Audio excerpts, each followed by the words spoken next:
뉴스가 도대체 무엇인가? 그보다는 시간이 지나도 낡지 않는 것을 아는 일이 얼마나 중요한가? 나는 신문에서도 기억해둘 만한 뉴스를 읽은 적이 없다. 어떤 사람이 강도를 당했다든가, 살해를 당했다든가, 사고로 죽었다든가, 어떤 집이 불에 타고 어떤 배가 침몰하고 어떤 증기선이 폭발했다든가, 어떤 소가 서부 철도 노선에서 기차에 치이고 어떤 미친 개가 죽임을 당했다든가, 겨울에 메뚜기 떼가 나타났다든가 하는 신문에 실린 소식은 2번 읽을 필요가 없다. 한 번이면 충분하다. 원칙만 알면 되지 무수한 신뢰와 응용을 구태여 들을 필요가 무엇인가. 철학자에게 소위 뉴스라는 것은 모두 가십에 지나지 않으며 그것을 편집하거나 읽는 사람은 차나 마시고 있는 늙은 부인네들인 것이다. 그런데 이 가십에 걸씬 들린 사람이 적지 않게 있는 것 같다. 월든, 헨리 데이빗 소로 지음, 강승영 옮김, 은행나무 출판. 작가 헨리 데이빗 소로는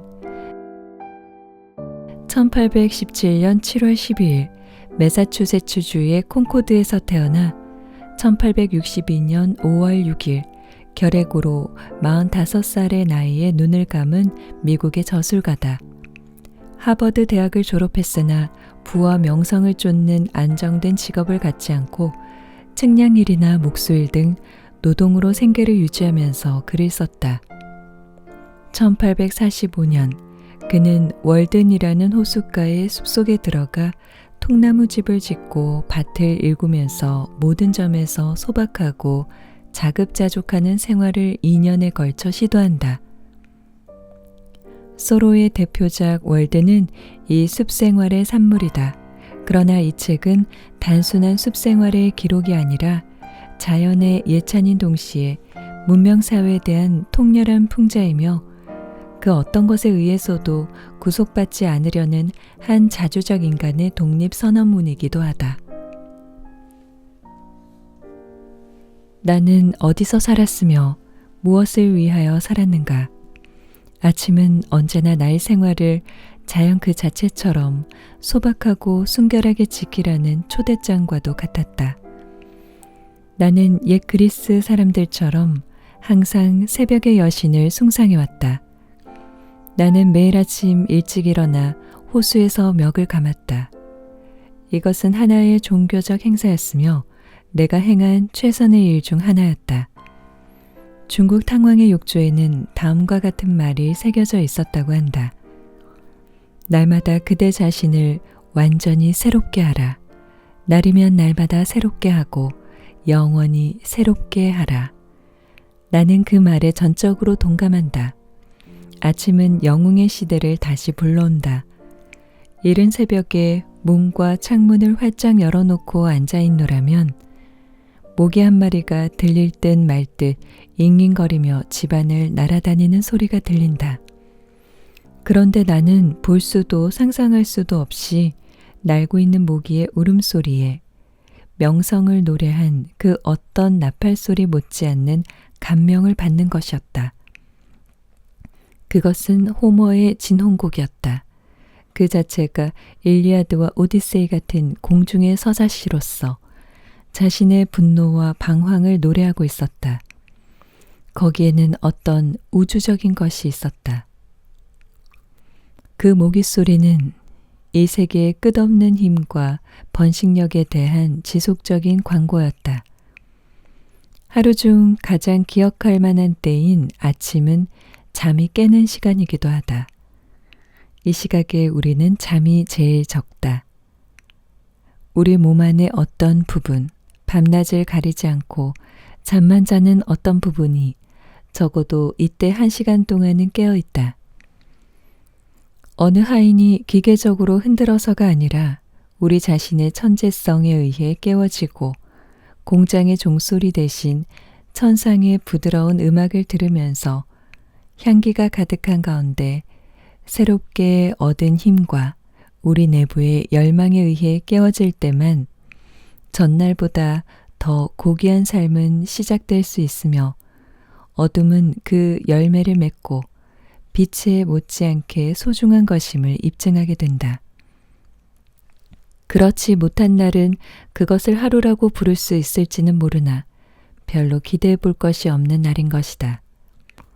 하루하루가 그가 이때까지 더럽힌 시간보다 더 이르고 더 성스러운 새벽의 시간을 담고 있다는 것을 믿지 않는 사람은 인생에 이미 절망한 사람이며 어두워져 가는 내리막길을 걷는 사람이다. 매일 밤 인간이 감각적인 생활을 부분적으로 중단하면 그의 영혼 내지 그 기관들은 활력을 되찾고 새날을 맞을 그의 천재성은 고귀한 삶을 어느 정도나마 성취하기 위하여 또 한 번의 시도를 하게 된다. 모든 기념할 만한 사건은 아침 시간에 또는 아침의 분위기 속에서 이루어진다. 베다의 경전들은 모든 지성은 아침과 함께 깨어난다고 말했다. 시와 예술, 그리고 가장 아름답고 훌륭한 인간 활동은 그러한 아침 시간에서 유래된다. 모든 시인과 영웅들은 멤논처럼 새벽의 여신 오로라의 자식들이며 해가 뜰 때 그들의 음악을 연주한다. 태양과 보조를 맞추어 탄력 있고 힘찬 생각을 유지하는 사람에게 하루는 언제까지나 아침이다. 시계가 몇 시를 가리키든 다른 사람들의 태도와 일이 어떻든 상관없다. 아침은 내가 깨어있고 내 속에 새벽이 있는 때이다. 도덕적 개혁은 잠을 쫓아내려는 노력이다. 사람들이 졸고 있는 것이 아니라면 왜 하루를 그처럼 쓸모없이 보내는 것인가? 그들은 그렇게 계산에 어두운 사람들은 아니다. 그처럼 졸음에 압도당하지 않았으면 그들은 무엇인가를 해냈을 것이다. 우리는 다시 깨어나야 하며 그 깨어날 상태에 계속 머물러 있는 법을 배워야 한다. 그것은 어떤 기계적인 방법에 의해서가 아니고 가장 깊은 잠에 빠졌을 때에도 우리를 버리지 않는 새벽을 한없이 기대함으로써 그렇게 할 수 있다. 점심을 먹고 한 30분 낮잠을 자던 사람이 깨자마자 고개를 쳐들고 무슨 뉴스 없소? 하고 물어본다. 마치 그를 뺀 모든 사람들이 보초라도 서고 있는 것 같다. 어떤 사람은 30분마다 깨워달라고 하고 잠을 자는데 이 사람도 같은 생각이다. 그리고 나서 그는 깨워준 답례로 자기의 꿈 얘기를 해준다. 하룻밤을 자고 나면 뉴스는 아침 식사만큼이나 필수 불가결한 것이 된다. 그는 커피와 롤빵을 들면서 신문을 읽는다. 그가 읽는 뉴스는 와치토 강변에서 어떤 사람이 싸우다가 눈을 뽑혔다는 소식인데 그 자신이 이 세상이라는 어둡고 깊이를 알 수 없는 거대한 동굴에 살고 있으며 자신도 퇴화되어서 흔적뿐인 눈 하나만을 가지고 있다는 사실을 그는 꿈에도 알지 못하고 있는 것이다. 나는 신문에서도 기억해둘 만한 뉴스를 읽은 적이 없다. 어떤 사람이 강도를 당했다든가 살해를 당했다든가 사고로 죽었다든가 어떤 집이 불에 타고 어떤 배가 침몰하고 어떤 증기선이 폭발했다든가 어떤 소가 서부철도 노선에서 기차에 치이고 어떤 미친 개가 죽임을 당했다든가 겨울에 메뚜기 떼가 나타났다든가 하는 신문에 실린 소식은 2번 읽을 필요가 없다. 한 번이면 충분하다. 원칙만 알면 되지 무수한 신뢰와 응용을 구태여 들을 필요가 무엇인가. 철학자에게 소위 뉴스라는 것은 모두 가십에 지나지 않으며 그것을 편집하거나 읽는 사람은 차나 마시고 있는 늙은 부인네들인 것이다. 그런데 이 가십에 걸신 들린 사람이 적지 않게 있는 것 같다. 뉴스가 도대체 무엇인가? 그보다는 시간이 지나도 낡지 않는 것을 아는 일이 얼마나 중요한가? 사람들은 눈을 감아버리거나 졸거나 또는 허식적인 것에 속아 넘어가기로 동의함으로써 자신들의 인습적인 일상생활을 확립시킨다. 아직도 이 일상생활은 순전한 허구의 토대 위에 세워져 있다. 이제 막 소꿉놀이나 하면서 인생을 배우는 어린이들이 어른들보다 인생의 참다운 법칙들과 관계들을 더 명확하게 분간해낸다. 어른들은 인생을 가치 있게 살지도 못하면서 경험에 의해서, 바꾸어 말하면 실패에 의해서 자기들이 아이들보다 더 현명하다고 생각하는 것이다. 사람들은 진리가 멀리 어딘가에 있는 것으로 생각한다. 그들은 진리가 우주의 외곽 어디에, 가장 멀리 있는 별 너머에, 아담의 이전에 혹은 최후의 인간 다음에 있는 것으로 생각한다. 물론 영혼 속에는 진실하고 고귀한 무엇이 있다. 그러나 이 모든 시간과 장소와 사건은 지금 여기에 있는 것이다. 하루를 자연처럼 의도적으로 보내보자. 그리하여 호두 껍데기나 모기 날개 따위가 선로 위에 떨어진다고 해서 그때마다 탈선하는 일이 없도록 하자. 아침에는 일찍 일어나서 식사를 하든 또는 거르든 차분하게 마음의 평온을 유지하자. 손님이 오든 또는 가든, 종이 울리든 아이들이 울든 단호하게 하루를 보내도록 하자. 긴장을 풀지 말고 아침의 기백을 그대로 가지고 율리시스처럼 돛대에 몸을 묶은 채 외면을 하면서 그 소용돌이 옆으로 빠져나가자.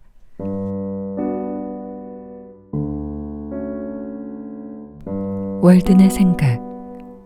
시 한 줄을 장식하는 것이 나의 꿈은 아니다.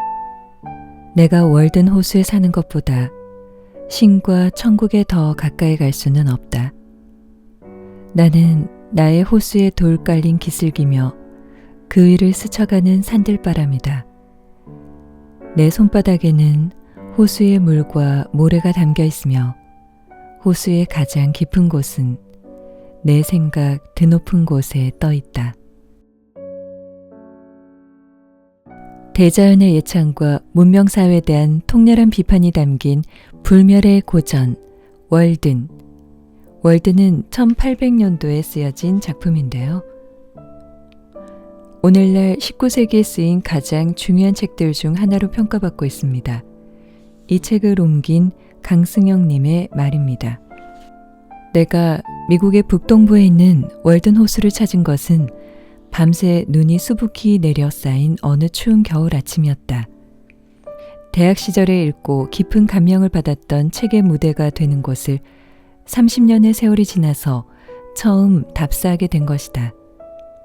소로의 통나무집이 있던 곳에는 기념석만이 외롭게 서 있었지만 호수와 그 주위 숲의 모습은 월든에서 그가 묘사한 1500년 전의 겨울 풍경과 그다지 달라 보이지 않았다. 1845년 소로는 마을을 등지고 이곳으로 와 소박하고 원시적인 삼림 생활을 하며 인습에 구애받지 않는 새로운 삶을 실험했다. 손수 통나무를 베어 집을 짓고 밭을 일구고 물고기를 잡으면서 2년 이상을 이 호숫가의 숲속에 사는 동안 인간과 자연, 인간과 사회에 대해 깊은 성찰을 할 기회를 가졌으며 불후의 명작이 될 월든의 핵심 부분을 썼던 것이다. 하버드 대학을 졸업한 소로우는 그부들과는 달리 소위 세속적인 성공이란 것에 깊은 회의를 품었다. 그리하여 그는 자칫하면 타협의 길이 될지도 모를 전문 직업에 닦인 가도를 걷기보다는 차라리 측량일이나 목수일 같은 정직한 육체 노동으로 생계를 유지하는 것을 더 선호하게 되었다. 평생 그는 그 어떤 것에도 속박을 받지 않는 자유로운 인간의 길을 탐색했으며 그 과정을 독특한 필치의 글로 표현하려고 했다. 그러나 생전에 그는 큰 주목을 끌지 못했으며 그가 발표한 2권의 책은 독자의 별바른 반향을 얻지 못했다. 소로는 19세기에 살았지만 자신의 세기를 넘어 미래를 바라본 깊은 통찰력을 가진 사람이다. 소로의 대표작 월드는 어떤 책인가? 월든에는 최소한 4권의 책이 들어있다고 한다. 첫째, 가장 낮은 차원에서 이 책은 로빈슨 크루소와 같은 모험기로 읽을 수 있을 것이다. 우리는 저자가 어떻게 문명사회에서 온갖 편의를 훌훌 털어버리고 숲속에 들어가 원시 생활을 하면서 마치 개척자와도 같이 자연환경에 대처해 나가는가를 지켜본다. 그가 먹고 자고 입는 문제와 그 밖에 많은 문제들을 하나하나 해결해 나가는 모습을 보면서 소박한 삼림 생활에서 그가 느끼는 여러 가지 만족감을 함께 느끼기도 한다. 둘째, 자연 묘사에 있어 미국 문학뿐만 아니라 서양 문학을 통틀어서도 월든을 따를 만한 작품은 없을 것이라고 생각한다. 계절이 바뀌면서 변화하는 월든 호수 및 주위 숲의 모습, 또 그 속에 사는 온갖 동식물이 참으로 생생한 필치로 그려져 있다. 호수의 주정꾼 개구리들, 자연의 귀염둥이새 들꿩, 미친 듯한 웃음소리가 그 특징인 되강오리, 콩밭을 망쳐놓은 우두척, 어둠의 정령인 부엉이들, 사냥꾼에 쫓기는 여우들이 이 책의 곳곳에서 영원히 살아 숨쉬고 있다. 셋째, 월든은 걸리버 여행기처럼 사회에 대한 통렬한 풍자서이다. 소로는 사회의 여러 가지 통념에, 특히 세속적인 성공의 개념에 강한 의문을 제기한다.